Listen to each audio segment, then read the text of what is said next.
በስመ አብ ወወልድ ወመንፈስ ቅዱስ አሐዱ አምላክ አሜን። ሰላም ለእናንተ ይሁን ቅዱሳን፣ የጌታ ጸጋና ሰላም ይብዛላችሁ። እንደምሰነበታችሁ የእግዚአብሔር አምላካችን ስም ብሩክ ይሁን። ይህ የሐመረ ወንጌል ዘኢትዮጵያ የሚዲያ አገልግሎት ነው። ሐመረ ወንጌል ዘኢትዮጵያ እንግዲህ በዚህ በተሐድሶ አገልግሎትና እንቅስቃሴ ውስጥ ቀዳሚ አገልግሎት አድርጎ ከያዘው አንደኛው ርዕሰ ጉዳይ ሙግት የሚል ክፍል አለው። በዚህ በሚዲያ አገልግሎት ተሐድሶ የሚያስፈልገው ጥያቄ የሆኑ ነገሮች ለካህናት፣ ለቀሳውስት፣ ለመርጌታዎች ማለት ነው፣ ለዲያቆናት እንዲሁም በኢትዮጵያ ኦርቶዶክስ ተዋሕዶ ቤተክርስቲያን ውስጥ የክህነት ሙያው ዕውቀቱ ላላቸው አባቶች የምናቀርበው ጥያቄና የሙግት ክፍለ ጊዜ ነው። ይህንን የምትመለከቱ ካህናት ማለት መምህራነ ኦርቶዶክስ ተዋሕዶ ቤተክርስቲያን መጽሐፍ ቅዱሳዊ የሆኑ መልሶችን እና ሐሳቦችን እንድሰጡን እንፈልጋለን። እንግዲህ ዛሬ የምንመለከተው ግንቦት 21 ደብረ ምጥማቅን በተመለከተ ክብረ በዓሉን የምናይበት ጊዜ ይሆናል። በፊቴ የምትመለከቷቸው መምህራን አንደኛው መርጌታ ኤርምያስ ሙሉቀን፣ ሁለተኛው ደግሞ መርጌታ ዳዊት ሙሉዬ ናቸው። እነዚህ በፊቴ የተቀመጡት ወንድሞቼ በኢትዮጵያ ኦርቶዶክስ ተዋሕዶ ቤተክርስቲያን በክህነት ሙያው በመምህርነት ማለት በመርጌትነት ነው አብዛኛው ማህበረ ምዕመኑ የሚያውቀው መርጌታ ሲባል ነው። በመምህርነት በመርጌትነት ሙያ የተማሩ ለበርካታ ዓመታት ሲያገለግሉ የቆዩ ናቸው። እንግዲህ ዛሬ ደብረ ምጥማቅ በተመለከተ ግንቦት 21 ቀን ክብረ በዓሉን በተመለከተ ትንሽ ከእናንተ ጋር ቆይታ አደርጋለሁ። መርጌታ ኤርምያስ እስኪ ደብረ ምጥማቅን ትንሽ ታሪኩን በኢትዮጵያ ኦርቶዶክስ ተዋሕዶ ቤተክርስቲያን የሚታመነውን የሚባለውን ነገር ትንሽ እንዲያብራሩልን ወደሱ ነው የምቀርበው። የእግዚአብሔር አምላካችን ስም የተባረከ ይሁን። እንግዲህ የደብረ ምጥማቅ ታሪክ መነሻው ጌታችን አምላካችን መድኃኒታችን ኢየሱስ ክርስቶስና እናቱ ወደ ግብፅ በተሰደዱ ጊዜ ስንክሳር በሚባለው መጽሐፍ ላይ እዛ ሲሄዱ ደብረ ምጥማቅ የምትባለዋ ቦታና እዚያች ላይ በእሷ ስም ቤተ ክርስቲያን እንደምትሰራ ነገራት በሚል ነው ታሪኩ የሚጀምረው። እና እዛ ላይ ምንድን ነው የሚለው የስንክሳር ዘወርኃ ግንቦት ቀን 24 ላይ ያለው የሚነበበው መንባብ ጌታችንም እመቤታችን ድንግል ማርያምን እናቴ ሆይ በዚህ ቦታ ቤተ ክርስቲያን በስምሽ ይሰራ ዘንድ እንዳለው እወቂ፣ በውስጡም ድንቅ ታምራትን አደርጋለሁ፣ ስሙም ደብረ ምጥማቅ ይባላል አላት ይላል። እንግዲህ መነሻው ይሄ ነው። እንግዲህ ከዚህ ተነስቶ ነው ደብረ ምጥማቅ የሚለውን ስም የምናገኘውና እንግዲህ ይህንንም ደግሞ በታመረ ማርያም መቅድም ላይ ደግሞ እንዴት እንደነበረ በዛ እንዴት በየቀኑ እንዴት እየተገለጠች ስትታይበት የነበረውን ደግሞ አሁንም ይሄ መቅደመ ታምር ደግሞ ከቁጥር 23 እንዲህ ይለናል። በዚህ ወር በ21 ቀን በግብፅ ሀገር ደብረ ምጥማቅ በምትባል በተሰራች ቤተ ክርስቲያን ከምስራቅ እስከ ምዕራብ ከሰሜን እስከ ደቡብ ያሉ ሰዎች ይሰበሰባሉ፣ ከየሀገሩም ሁሉ ይመጣሉ። እነዚህ ሁሉ ሰቀላ አጎበር ጥለው ይከትማሉ። ከ21 ቀን ጀምረው እስከ 25 ቀን ድረስ በፍጹም ደስታ በፍጹም ክብር የድንግልን በዓሏን ማክበር ይጀምራሉ። ድንግልም ከግንቦት 21 ቀን ጀምራ እስከ 25 ቀን ድረስ ሳታቋርጥ በእነዚህ በአምስቱ ዕለታት ከመላእክት ከጻድቃን ከሰማዕታት ጋር ትገለጽላቸው ነበር ይላል። ክርስቲያንም እስላምም በገሃድ ተገልጻ ያዩዋት ነበረ። በፍጹም ክብር በፍጹም ደስታ በዓሏን ያከብሩ ነበር ብሎ ይህ ሐሳብ እንግዲህ በ15ኛው መቶ ክፍለ ዘመን እንደተጻፈ የሚታመነው ታምረ ማርያም ደግሞ ይህን ሐሳብ ያቀርባል። እንግዲህ እዚህ ላይ ያየነው ምንድነው? በመጽሐፈ ስንክሳር ላይ ገና ቀድሞ ቤተ ክርስቲያን በዚህ ባንቺ ስም ይሰራል ብሎ ገና ቀድሞ በስደት ዘመን እንደነገራት፣ አሁን እዚህ ጋር ደግሞ ስንመጣ ለሁሉም እንግዲህ ከምስራቅ ከምዕራብ ካልነ ዓለም በሙሉ ነው ማለት ነው። እስላሙም ሁሉ ነው፣ ማንም እምነት የሌለው ሁሉ እየመጣ ተገልጣ እንደሚያያት። በዚህ ምክንያት ይሄ ደብረ ምጥማቅ የሚለው ስያሜ በእኛ ሀገርም አሁን በተለያየ ቦታ በስሙ የተሰየመ ቤተክርስቲያን ሞልቷል።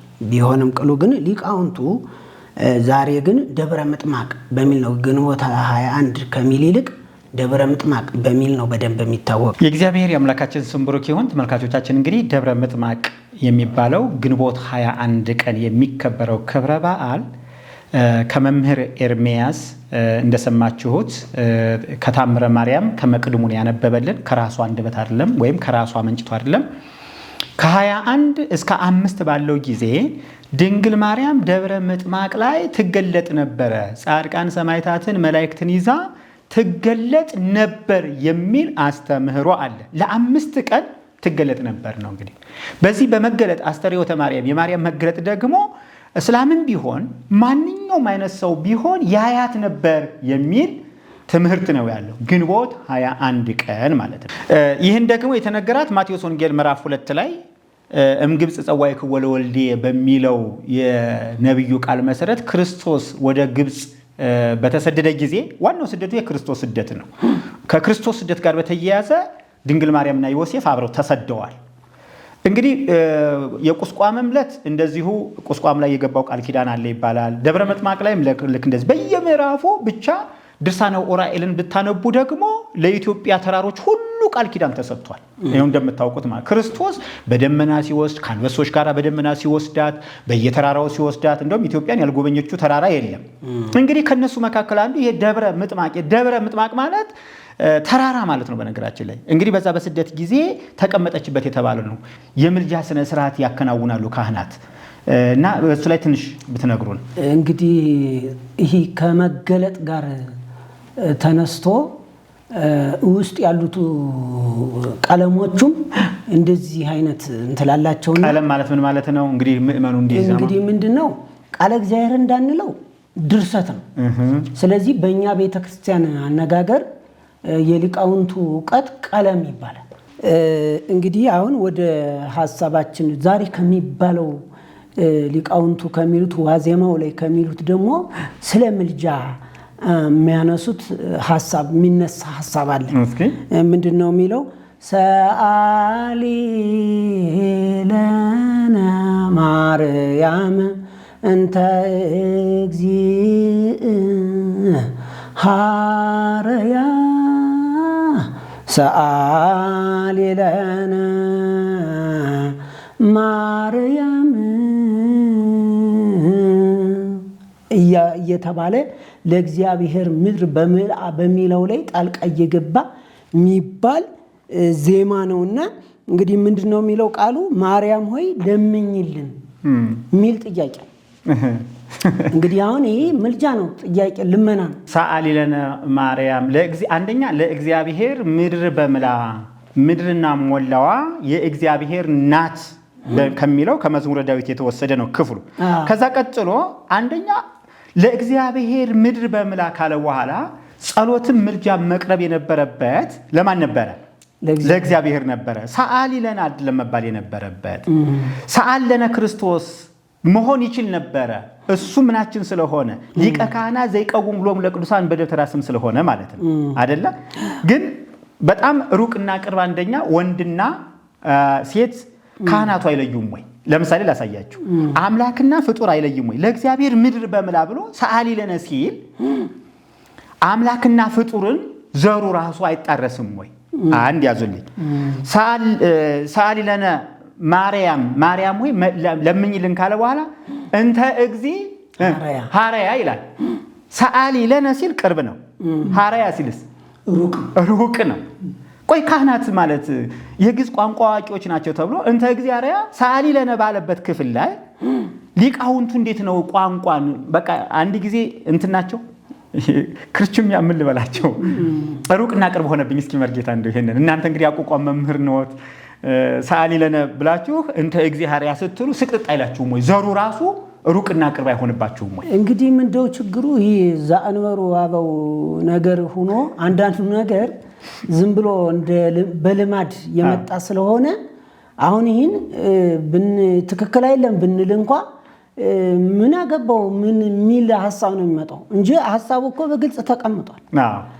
ለእግዚአብሔር ምድር በመላ ዓለምን ይወክሎም ላይ ነብሩ ውስጤታ በቃ ምድርና ወላዋ የእግዚአብሔር ናት ብሎ ሰአሊ ለነ ምን ያገናኘው? ምንም ዘሩ ራሱ አይገናኝም አይመጣም። እሺ ስለዚህ እንተ እግዚአብሔር ደግሞ እግዚአብሔር የመረጣት ብሎ ደግሞ እንደገና ሩቅ ሆነ ደግሞ ሰአሊ ለነ ብሎ ለምኝልን ሲል ቅርብ ናት ድንግል አርያ ሲል ደግሞ ያርቃታል።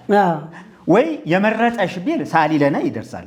ቢያንስ እንኳን እንዴ አንቺ እግዚአብሔር የመረጠሽ ለምኝልን ቢል ማለት እኔ እንደው ይሄ ለካህናቱ ነው። ይሄ ለሊቃውንት ለግዕዝ ቋንቋ አዋቂዎች ሩቅና ቅርብ እንኳን አትለዩም ወይ? ማህሌቱ በነገራችን ላይ አይጠነቀቅም።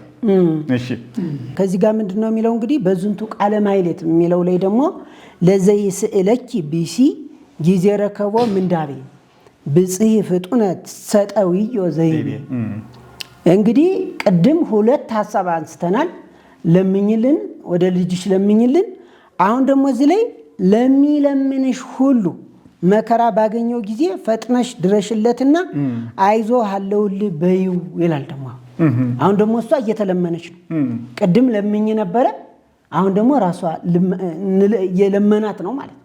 ችግር መከራ የደረሰበት ሰው ለሚለምንሽ ፈጥነሽ ድረሽ አለውልህ ምንድነው በይው የሚል ነው። እንግዲህ ግን እውነታ ጸሎት ወደ ማን ነው? አሁን ልመና በህይወተ ሥጋ ያሉ ሰዎች እርስ በርሳችን መጸለይ አንዱ ለአንዱ መጸለይ ይችላል። ግን እንግዲህ የሞቱ ሰዎች ግን እንዴት እንደሚጸልዩና ወደ እነሱ ጸሎት እንደሚደረግ ቤተክርስቲያኒቱ ትምህርት ቢኖራትም ትንሽ ቆይቼ የማነሳው ቢሆንም ግን ጸሎት ወደ የት ነው? ጸሎት ወደ ማን ነው አድራሻው? አሁን ለመናገር ለዘይ ስእለኪ ቢሲ ለሚለምንሽ ሁሉ ፈጥነሽ ድረሽ። እንግዲህ በእኛ ቤተክርስቲያን ለቅድስት ድንግል ማርያም ብቻ ሳይሆን ለሞቱ ቅዱሳን ለተለያዩ ሰዎች ይህ ሁሉ ትምህርት አለ እና በመዝሙረ ዳዊት 65 ላይ ግን ጸሎት ወደ ማን እንደሆነ ያስረዳናል። እግዚአብሔር ምንድነው የሚለው? አቤቱ በጽዮን ላንተ ምስጋና ይገባል፣ ላንተም ጸሎት ይቀርባል። ምስጋና የሚገባው እግዚአብሔር ነው፣ ጸሎት የሚቀርብ ወደሱ ነው ይልና ሥጋ ሁሉ ጸሎትን ወደ ምትሰማ ሥጋ ሁሉ ሰው የሆነ ሥጋ የለበሰ ሁሉ ወደ ማን ጸሎትን ወደ አንተ ወደ ምትሰማ ወደ አንተ ይመጣል ነው የሚለው። ስለዚህ አሁን በጎን ለምኝልን ብሎ ሌላ ጥያቄ ይነሳል፣ በጎን ደግሞ ራሷ ስትለምን እናገኛለን። ይሄ ግን ደግሞ መጽሐፍ ቅዱሱ ደግሞ በግልጽ ምንድነው የሚለን? ወደ እግዚአብሔር ብቻ ጸሎት ይቀርባል። ሥጋ የለበሰ ሁሉ ወደ ማን ይመጣል? ወደ እግዚአብሔር ብቻ ጸሎትን ወደ ምትሰማ። ስለዚህ ጸሎት የምትሰማ እግዚአብሔር ብቻ ነው ማለት ነው። ስለዚህ ከዚህ የተነሳ ይሄ አስተምህሮ ችግሩ በጣም የከረረ ነው። ምክንያቱም በእኛ ቤተክርስቲያን ምን ችግር አለ? እንዲህ የሚል ጸሎት አለ። የእናት ልመና አንገት ያስቀልስ ፊት ያስመልስ፣ ለዘመዱ የማያዝን አንጀት ራሱን የማይሸከም አንገት አንጀቱም አንጀት አንገቱም አንገት አይደለም ሚል ብሂል አለ። እንደውም ምንድነው እዚያው ሲያጠነክሩት የእናት ልመና ሲሆን በውድ ሳይሆን በግድ ይፈጸማል ይላል። ስለዚህ ድንግል ማርያም ኢየሱስ ክርስቶስን በግድ እንደምታስገድደው እየተደረገ ማለት ነው። ምን ጥርጥር አለው? ታምረ ማርያም ላይ ስንሄድ እኮ ጡት ተቆርጣለሁ ይሄን ካላረ ስላጠባውህ እንደው በቃ በጡቶቼ ይዣለሁ አሊያማ ቆርጣለሁ ጡቶችን ሚል መጽሐፍ ቅዱስ እንትን ታምረ ማርያም ላይ እኮ አለ። ስለዚህ በግድ ነው በግድ ነው። 78 ነፍስ የበላውን ሰው እኮ በግድ ነው ያስማረችው። ሚዛኑን ሰርቃ ወይም ጥላ ሚዛኑን ዝቅ እንዲል አድርጋ በግድ ማለት ነው ያ እንግዲህ። ስለዚህ ለዚህ ነው ይህን አባባል የሚናገሩት። ስለዚህ ደራሲዎቹም ሌላ ቀጥለው ምን ይላሉ? ሙታን ይስሉ በእንተ ሕያዋን፣ ሕያዋን ይስሉ በእንተ ሙታን። አሁን ይህ ትምህርት ነው አንደኛ አደገኛው ትምህርት። ምክንያቱም የሞቱ ሰዎች እንደሚጸልዩ እንደሚያማልዱ ዋናው የሆነውና የሞቱ በሕይወት ስላሉት በሕይወት ያሉት ለሞቱት ይለምናሉ ለሚለው አስተምሮ እንደሚታወቅ በቃ በዚህ ተስካር የሚባለው የተለያዩ ይሄ በመመጽወት በመስጠት አግባብ ነው። ግን በዚህ መንገድ ነው ወይ? እና በዚህ አንድ ታሪክ ትዝ አለኝና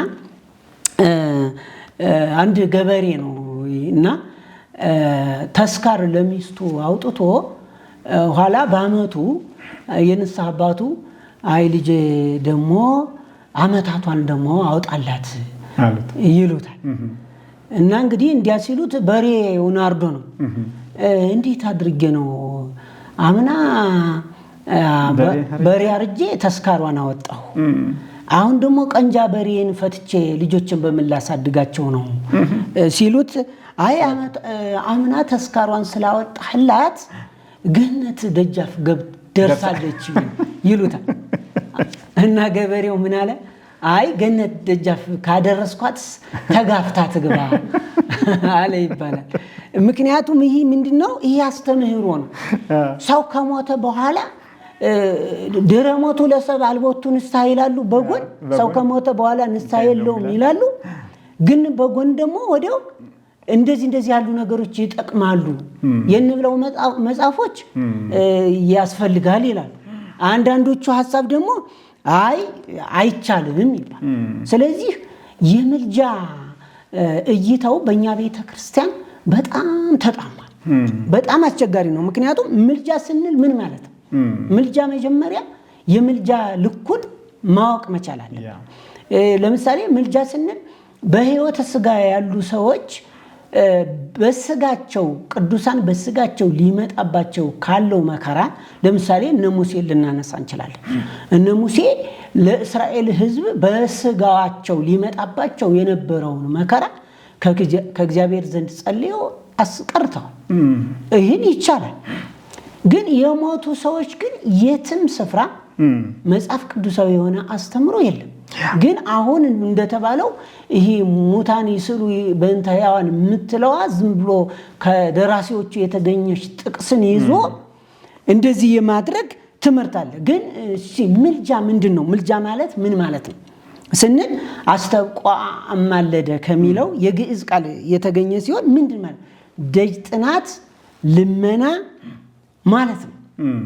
እንግዲህ ደጅ የሚጠናው ወደ ማን ነው? ማንስ ደጅ የሚጠናው? ስለዚህ ደጅ የሚጠናል። አሁን ደጅ የሚጠናል። ስለዚህ ይህ እንዲህ ከሆነ ወደ ማን ነው ደጅ የምንጠናው? ሰው ሁሉ ቅድም ጸሎት ወደ ማን ያቅርብ ተብሏል? ወደ እግዚአብሔር ብቻ። ደጅ ጸናሁ ቆይቼ ምንድነው ይሄ?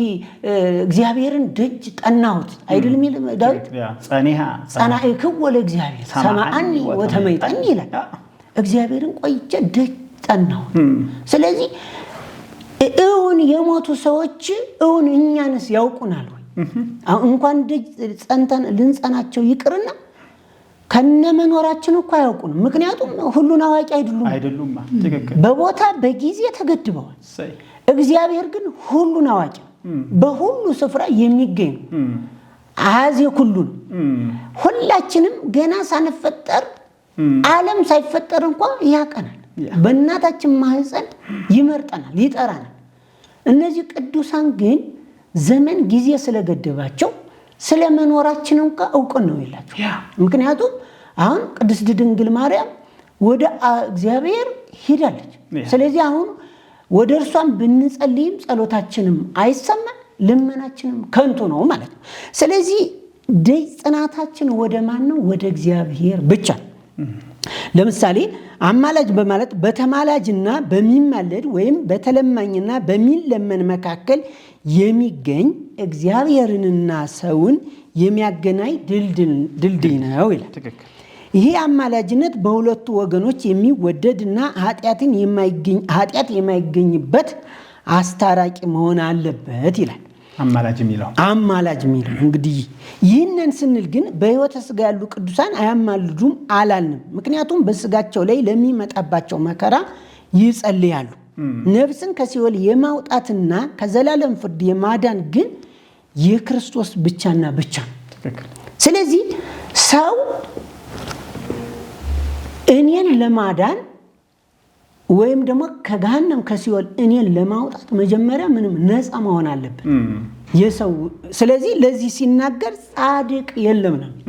ሰው እንዲህ ከሆነ ሰው ኃጢአተኛ ከሆነ ጻድቅ የለም፣ አንድ ስንኳ አስተዋይ የለም፣ እግዚአብሔርንም የሚፈልግ የለም።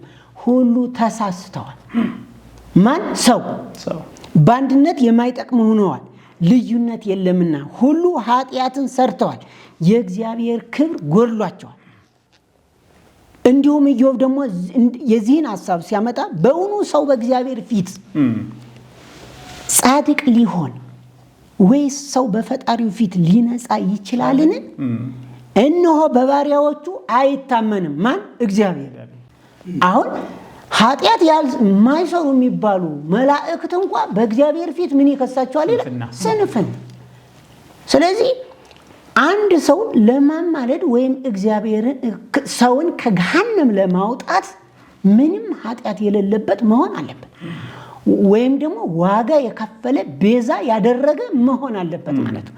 ስለዚህ እዚህ ጋር ወንድም ወንድሙን እሁኒ እያድን እኋሁ፣ ወንድም ወንድሙን አያድንም፣ ሰውም አያድንም፣ ቤዛውን ለእግዚአብሔር አይሰጥም።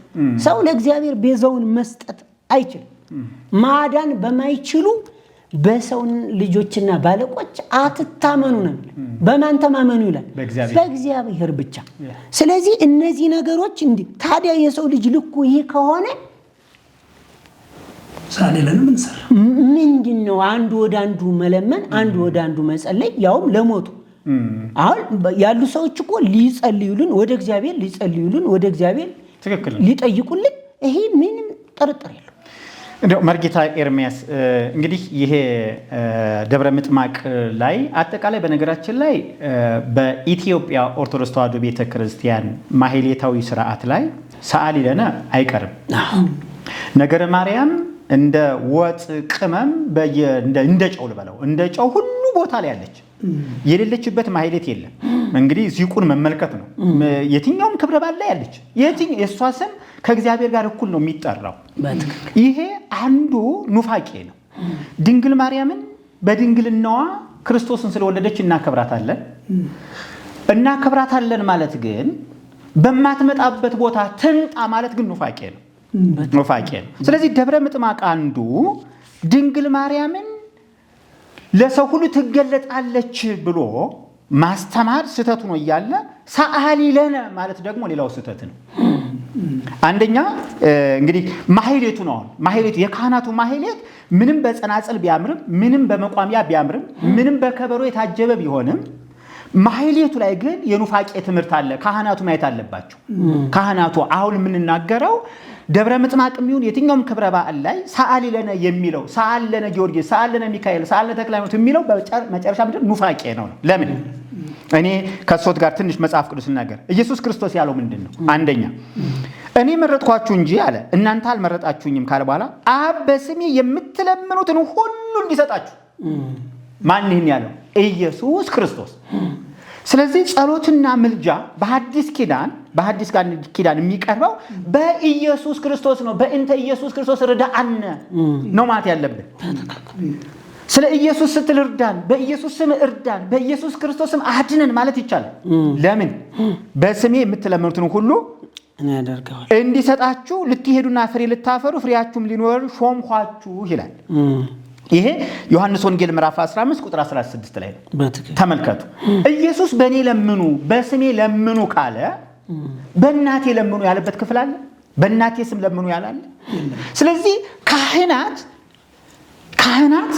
መምህራን፣ ያቋቋም መምህራን እንግዲህ እንደናንተ አይነት ሰዎች እድሜ ልካችን ዋጋ ከፍለው አምላክንና ፍጡሩን እንኳን አለዩ። ጸሎት እንኳን ወደ ማን እንደሚቀር ጠንቅቀው ያወቁ አይደለም። ለምን? አንደኛ ሁሉም ላይ ጸሎት ያቀርባሉ።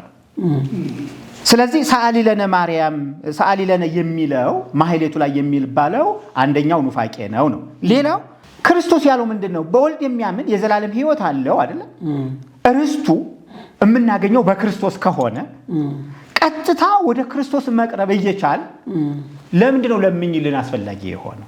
በወልድ የሚያምን የዘላለም ሕይወት አለው አይደለ? ስለዚህ ምልጃው በራሱ አማልጅን ማልጅልን የሚለው በራሱ አንደኛው ኑፋቄ ነው። ድንግል ማርያም ቅድም ብለዋል መምህር ኤርሚያስ ምን ብለዋል? አሰማንም ላታውቀንም ትችላለች። ደግሞ አታውቀንም። ይሄ ሁሉ ካህን የምታውቀው ከሆነ ድንግል ማርያም ከወላዲተ አምላክነት የተነሳ አምላክ ሆናለች እያለ ነው። ድንግል ማርያም በመውለዷ የተነሳ ሁሉን አዋቂ ሆናለች እያለ ነው። በሁሉ ቦታ የምትገኝ ሆናለች እያለ ነው። እኛ ደግሞ የተሐድሶ ልጆች እያለን አምላክነት አይገኝም፣ በጽድቅ የሚገኝ አይደለም፣ መለኮታዊ ባህሪን የሚከፈል አይደለም። ወድጄሃለሁና መለኮታዊ ባህሪን እንካ፣ ወድጄሃለሁና እንደኔ አምላክ ሁን፣ ሁሉን አዋቂ ሁን፣ ሁሉን አይማሪ ሁን የሚባል ጉዳይ አይደለም። መለኮትነት የማይከፈል ነው አይደለም። ወደ ፍጡር በስላሴነት እንኳን ሶስትነትን አይሆንም። መለኮትነት ሁሉ ጊዜ አንድነት ነው። አካል ሶስት መለኮትነት አንድ ነው። ስለዚህ እንደዛ ከሆነ የማይከፈል ከሆነ ድንግል ማርያም አምላክን ስለወለደች የሁሉን ሰው ጸሎት የምትሰማ አይደለችም ነው። ስለዚህ ወደ መጽሐፍ ቅዱስ ቃል ስንመለከት በዚያን ቀን አለ ኢየሱስ ሲያስተምር ከኔ አንዳች አትለምኑም ካለም እውነት እውነት እላችኋለሁ አብ በስሜ የምትለምኑትን ሁሉ ይሰጣችኋል። አሜን። ኧረ ክብር ለእግዚአብሔር ይሁን። አሜን። ስለዚህ ተሐድሶ የሚለው ምንድነው? ጸሎትን ሁሉ በኢየሱስ ክርስቶስ ማቅረብ መቻል አለብን ነው። አሜን። በጻድቃን በሰማዕታት ስም ጸልዩ አላለም ኢየሱስ። ማልዱኝ አላለም ኢየሱስ። በእናቴ ስም ማልዱ ያለበት አንድም ክፍል የለም። ማቴዎስን አጥኑ፣ ማርቆስን አጥኑ፣ ሉቃስን አጥኑ፣ ዮሐንስ ወንጌልን አጥኑ። እዛ እኮ ድንግል ማርያም ነበረች። ኢየሱስ ሲያስተምር ነበረች። ኢየሱስ በመስቀሉ በተሰቀለበት ጊዜ መስቀሉ ስር ነበረች። በድንግል ማርያም በእናቴ ስም ማልዱኝ አላለም። ታዲያ ኢየሱስ ያላስተማረውን ተውት። ይሄንን ከሐዋርያት ሥራ 1 እስከ ራእይ ድረስ ጳውሎስ አንድም ቀን ስለ ድንግል ማርያም ሰብኮም አያውቅም። አንድም ቀን ጴጥሮስ ሰብኮ አያውቅም። ዮሐንስ ሰብኮ አያውቅም። የኛ ገድላትና ድርሳናት እሱ ዚቅ ነው አይደል? እስቲ እሱ መጽሐፍ ብድግ ያርጉት። መርጌታ ኤርሚያስ እንግዲህ ይሄ ያቋቋም መምህራን አሁን ቅድም መርጌታ ኤርሚያስ ያዜሙትና ሲጠቅሱት የነበረው እዚህ ውስጥ ያለው ይሄ ማለት ያቋቋም መምህራን የሚያዜሙት የማህሌቱ ስርዓተ መጽሐፍ ነው ይሄ። ስለዚህ እኛ ጸሎትና ምልጃን ወደ ማን ነው ማቅረብ ያለብን? ወደ እግዚአብሔር። በማን በኩል? በኢየሱስ ክርስቶስ በኩል። ቅድም ተናግረውታል። ጸኒሃ ጸናክ ወለ እግዚአብሔር ሰማዕኒ ወተመይጠኒ ሀቤ ከግዚኦ አይንተነ ወደ ሰማይ ወደምትኖረው አይኖቻችንን አነሳን ወይም አንጋጠጥን ይላል። ይሄ ነው ትክክለኛው። እኔ እንደው ስለ ጸሎት ከዘፍጥረት እስከ ራእይ አንቦ ጻድቁ ወደ ጻድቁ የጸለየበት አንድም ክፍል የለም። ነቢይ ወደ ነቢይ ጸልዮ ያውቅ። ኢያሱ ወደ ሙሴ፣ ይስሐቅ ወደ አብርሃም፣ ያዕቆብ ወደ ይስሐቅ፣ 12ቱ ነገደ እስራኤል ወደ ያዕቆብ አንድም ቀን ጸልየው አያውቁ። ታዲያ የኛ የገድላትና የድርሳናት አስተምህሮ ወደ ጻድቃን ወደ ሰማዕታትን መለመን መጽሐፍ ቅዱስ ላይ ከሌለ ከየት አመጡት ገድላትና ድርሳናቱ?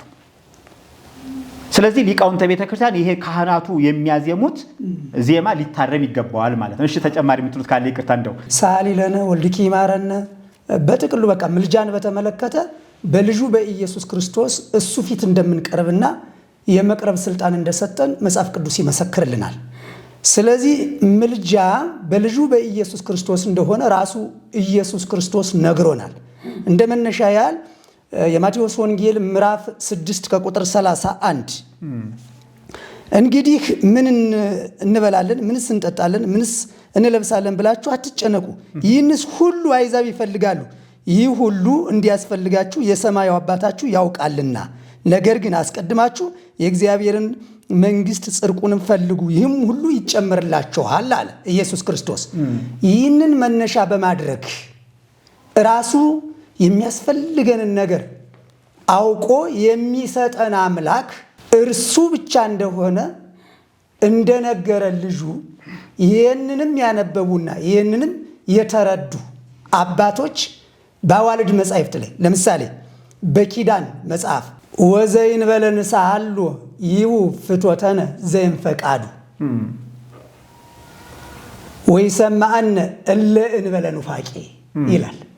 ስለዚህ እንዲህ ብሎ ሳለ በልጁ በኢየሱስ ክርስቶስ ወደ አምላካችን ወደ እግዚአብሔር መቅረብና መለመን ስልጣን ተሰጥቶን እያለ ወዳልተሰጠን ፈቀቅ ብለን ሳል ይለነ ሳልነነ ወልድኪ ይማረን እያልን ማሞካሸት ይሄ በጊዜው ጊዜ በቤተ ክርስቲያናችን ላይ የተዘራ የኑፋቄ ትምህርት ነው ብለን ነው የምናምንኛ።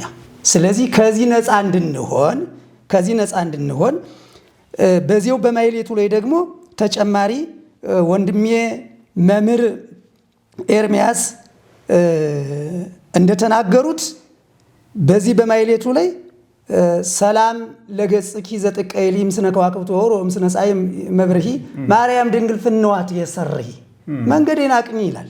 ይህ ኑፋቄ ነው በእውነት። ሰላም ለጉሬኪ ሰናይ ሞይን በከመቤ ሰሎሞን ማርያም ድንግል ለባስታብይ ብርሃን ክርንን ይገርዝ የነጸጋ እያይጽበን ይርቃል። ይህ ኑፋቄ ነው በእውነት ኑፋቄ ነው።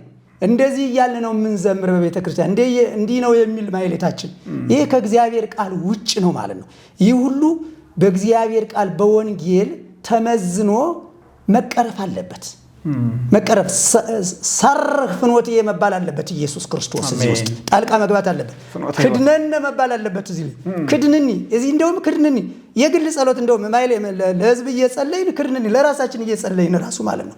ይሄ ራሱ የሚጸለየው መልካ ማርያም ማለት ነው። መልካ ማርያም የሚጸለየው እንደገናም ደግሞ ለዚህ ስለኪብሲ ጊዜ ረከቦም እንዳቤ ለሚለው ማለት ነው።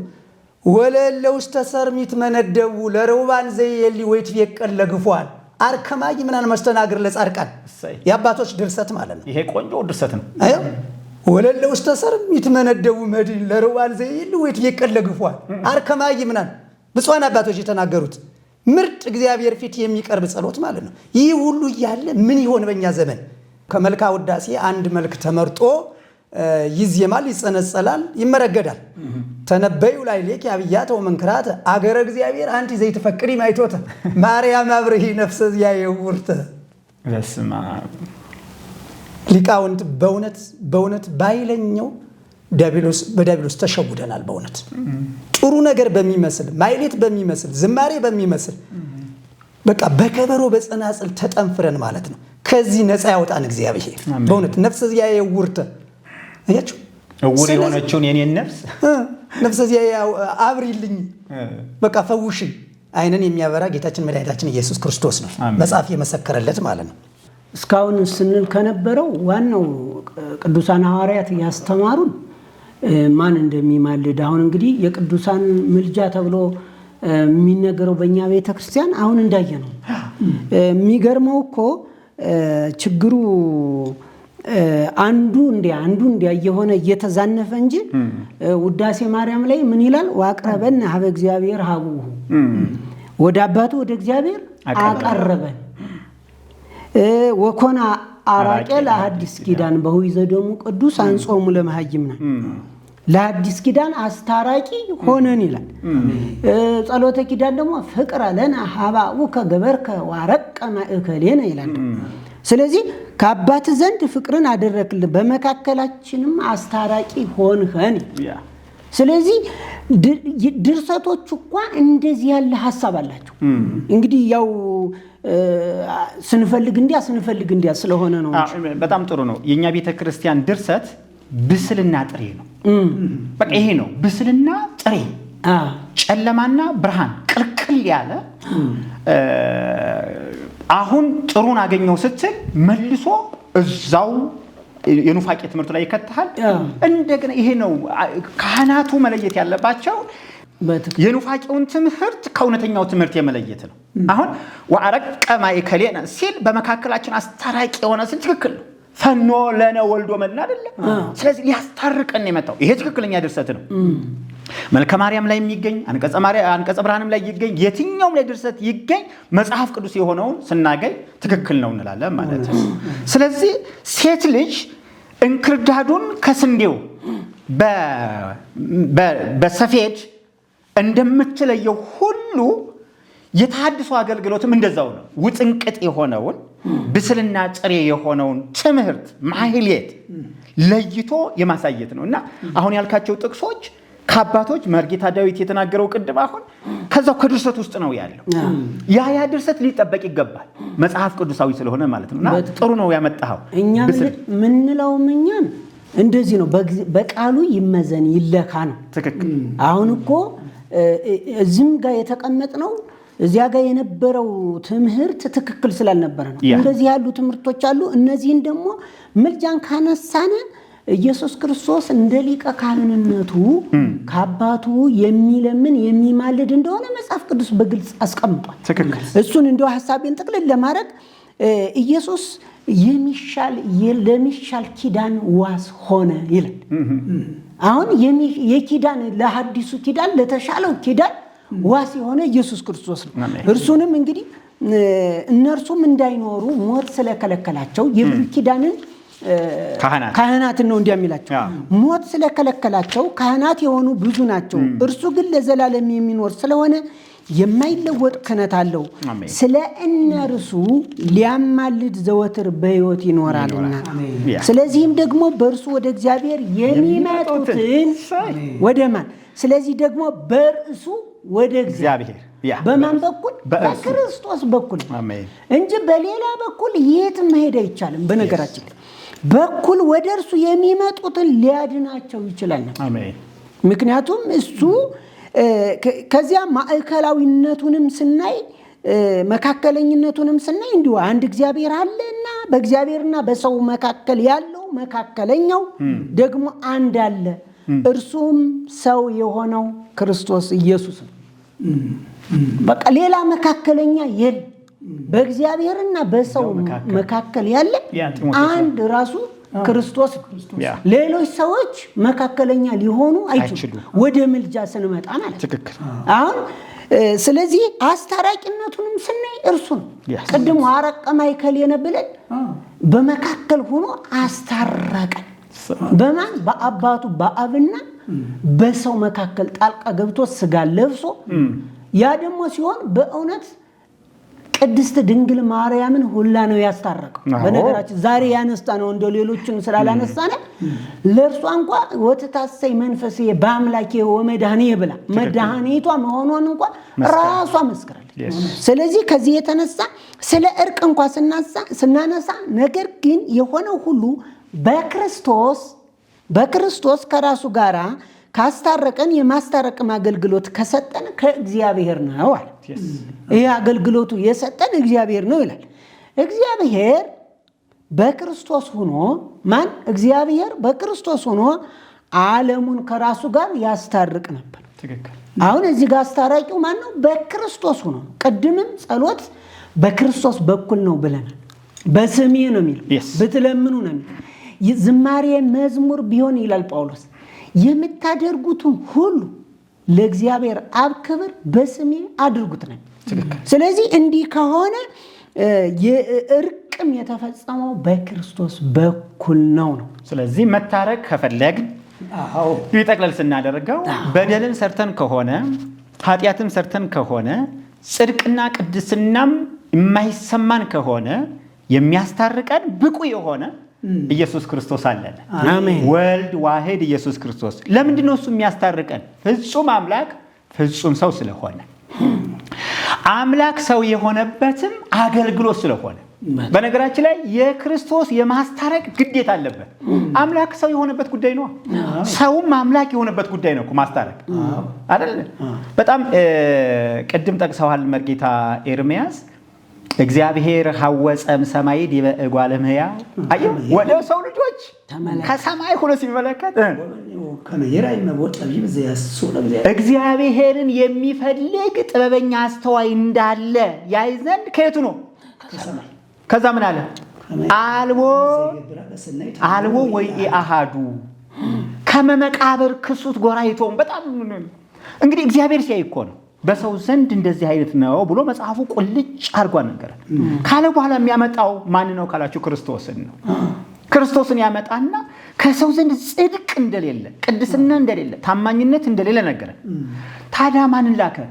ክርስቶስን መዝራይት ወልውል አይደለ ለነመዝራይት ወልድ አንድ ልጁን ላከልን። ስለዚህ ክርስቶስ አምላክ ሰው የሆነበት ከስላሴ አካል አንዱ አካል ሰው የሆነበት ዓላማ ምንድነው ካላችሁ ሰው ሆኖ መታየት አይደለም ዓላማው፣ ሰው ሆኖ ማዳን፣ ሰው ሆኖ አስታራቂ መሆን ነው። ስለዚህ ይህንን ያነሳኑ ለምንድነው ካላችሁ አሁን ድንገት እየተመለከታችሁ ያላችሁ ካላችሁ ደብረ ምጥማቅ ክብረ በዓል ላይ ለእግዚአብሔር ምድር በምላ በሚለው ላይ የሚገባው ሰአሊ ለነ የሚል ነው። ድንግል ማርያምን አማልጅን ለምኝልን የሚል ለእግዚአብሔር ምድር በሚለው ላይ ዋዜማው ላይ የሚገባ ስላለ ሰአሊ ለነ አይባልም፣ ካህናቱ አይባልም። ለምኑ የተባለው ወደ እግዚአብሔር ነው። እግዚአብሔር ቅርብ ነው። ቅረቡ ሀቤሁ በቃ ካህናቱ ወደ እግዚአብሔር መቅረብ አለባቸው። ወደ ጻድቃን ወደ ሰማዕታት አይደለም፣ ወደ እግዚአብሔር ያበራላችኋል ተብለናል። እውነት ለመናገር ይህ ሁሉ ካህናት በኃይል ላይ ሲቆም ወደ እግዚአብሔር ቢቀርብ ኑሮ ምድራችን አይፈወስም፣ ህዝባችን አይፈወስም። እኔ እግዚአብሔር ወደኔ ቅረቡ ጣዕሙ ወታይምሩ ከመሄር እግዚአብሔር ቅረቡ ካለ በኋላ እግዚአብሔር ቸር እንደሆነ ምን በሉት። ስለዚህ ካህናቱ ወደ እግዚአብሔር ሊቀርቡ ያስፈልጋል። የተወደዳችሁ እንግዲህ የምልጃን ጉዳይ ላይ ሰፋ አድርገን ተመልክተናል። ክፍለ አንድን ደብረ ምጥማቅ ክብረ በዓልን በማህሌቱ ላይ ካህናቱ እያሸበሸቡ የሚሉትን ነገር ተመልክተናል። መጽሐፍ ቅዱሳዊ አለመሆኑን ለማሳየት ሞክረናል። ክፍል 2ን ደግሞ በሚቀጥለው ክፍለ ጊዜ ይዘን እንቀርባለን። ስለተመለከታችሁ እናመሰግናለን። ይህ የሐመረ ወንጌል ዘኢትዮጵያ ሚዲያ አገልግሎት ነው። ላይክ እና ሼር በማድረግ አገልግሎታችንን ለሌሎች እንድታካፈሉ ጥያቄ እናቀርባለን። ወስብሐት ለእግዚአብሔር።